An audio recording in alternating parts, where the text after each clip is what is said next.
Oui, voilà. Alors, afin de vous expliquer un petit peu les soucis que j'ai avec la grosse table à deux moteurs pas à pas, j'ai repris l'ancienne table traçante que j'avais bricolée l'an dernier. Et je vais vous montrer un petit peu les problèmes, comment on peut les résoudre. Premièrement, l'idée c'était de prendre un logiciel de dessin. Ici, j'ai ouvert Illustrator et je dessine n'importe quoi en fait, voilà un petit bonhomme. Vous vous souvenez, le problème que j'avais, c'est que le crayon ou le cutter, enfin ce qu'on avait, l'outil en fait, euh, était en train de tirer sur deux fois, c'est-à-dire qu'il reprenait le dessin deux fois. Et j'ai enfin compris pourquoi, et je vais vous l'expliquer. Voilà le petit dessin, c'est dessiné avec un pinceau. Voilà une jolie oreille. Toc, on va lui faire trois cheveux. Voilà, ça, bon, ce n'est pas représentatif de l'auteur de ce film. Voilà. Voilà. Alors, regardez, si je sélectionne tous les traits, bien sûr, je peux augmenter l'épaisseur. Voilà, ici, 6 ou 7 points. Et c'est là que j'ai enfin compris pourquoi il travaillait deux fois. C'est-à-dire que l'outil passe sur un bord, puis sur l'autre de chaque trait.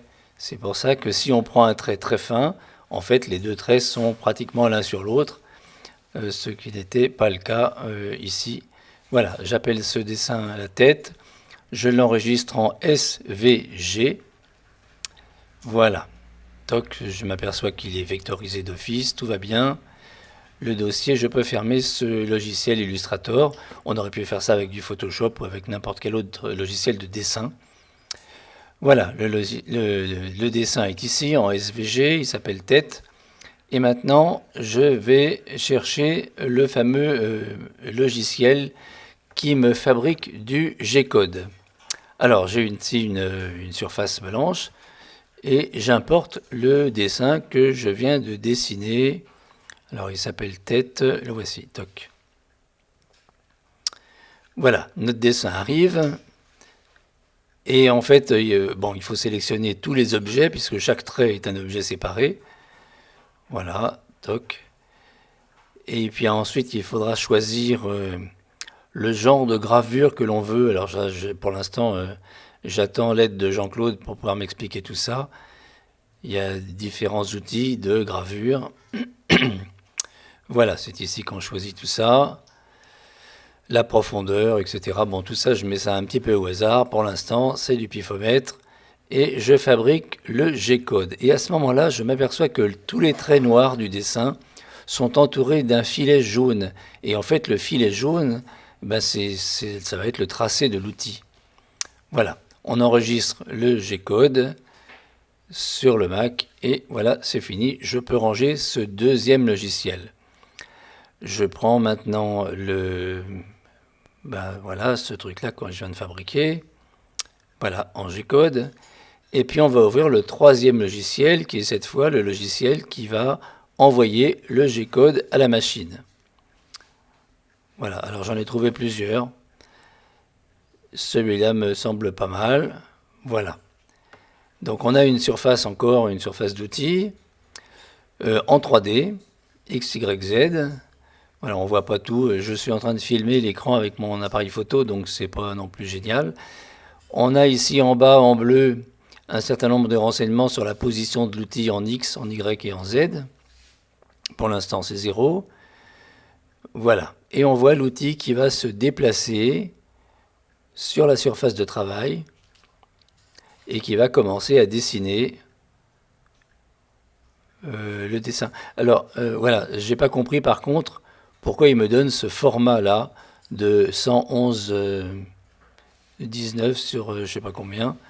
Voilà, ça correspond absolument pas à la surface de dessin que j'avais à l'origine. Peu importe. Voilà, maintenant, on va ouvrir la machine. Je retourne à 0. Toc. Et voici la fameuse table traçante qu'on avait bricolée, vous vous souvenez, avec la petite plaquette Arduino, la batterie à côté, et puis les deux tiroirs les deux coulisses de tiroirs. J'ai mis ici un crayon noir qui marche à pile, vous avez remarqué. Voilà, il y a deux piles de 1,5 V sur le crayon. C'est un crayon spécial, c'est surtout pour l'alourdir, parce que sinon on ne voyait pas la marque, hein.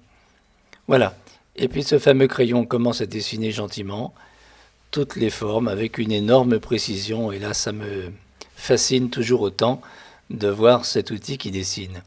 Évidemment, à la place du crayon, on pourrait mettre un faisceau laser qui va graver ou découper. On pourrait mettre un peu n'importe quoi. Du coup, c'est très facile à inventer la suite. Et plus tard, ça va être le découpeur à plasma, si tout va bien. Voilà, donc le dessin se poursuit gentiment. La table en XY, rappelez-vous quand même qu'on peut avoir un troisième moteur pour la hauteur en Z, qui pour l'instant n'est pas actif.